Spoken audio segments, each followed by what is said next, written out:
Le mercato est en ébullition, et aujourd'hui, 3 transferts majeurs font l'actualité. Kevin De Bruyne quitte Manchester City pour rejoindre l'Inter Milan, Jamal Musiala débarque au FC Barcelone en provenance du Bayern Munich, et Christopher Nkunku signe au Bayern après son passage à Chelsea. Des mouvements qui vont avoir un impact énorme sur leur nouveau club et sur le football européen.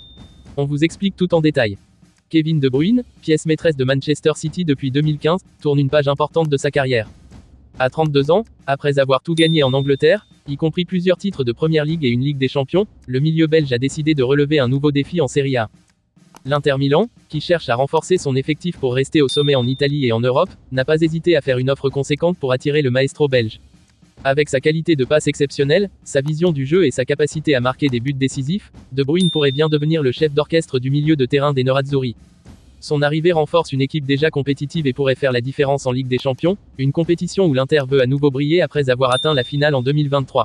Son adaptation en Serie A sera un point clé, mais avec son expérience et son intelligence de jeu, il pourrait rapidement devenir l'un des meilleurs joueurs du championnat italien.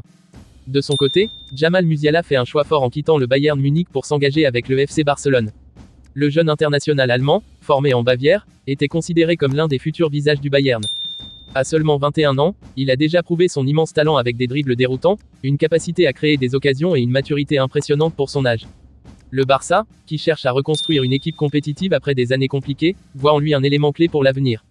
Avec Pedri et Gavi, Musiala pourrait former un milieu de terrain ultra technique et dynamique, rappelant l'époque dorée du club avec Xavi et Iniesta.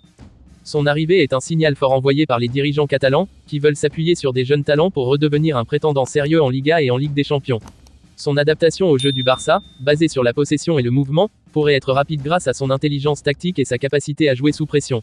Son duo avec des joueurs comme Lewandowski ou Lamine Yamal pourrait faire des ravages et offrir au Barça une nouvelle dimension offensive. Enfin, le Bayern Munich ne reste pas inactif et frappe un grand coup en recrutant Christopher Nkunku en provenance de Chelsea. Après une saison difficile marquée par des blessures en Angleterre, l'ancien joueur du RB Leipzig revient en Bundesliga, un championnat où il a explosé et prouvé qu'il était l'un des meilleurs joueurs offensifs d'Europe. À 26 ans, Nkunku arrive avec l'envie de se relancer et de s'imposer comme un leader offensif du Bayern. Sa polyvalence est un atout majeur, il peut évoluer en pointe, en soutien de l'attaquant ou même au milieu de terrain offensif. Avec son explosivité, sa qualité de dribble et son sens du but, il apporte une nouvelle option à Thomas Tuchel, qui cherchait un profil capable de dynamiser l'attaque bavaroise.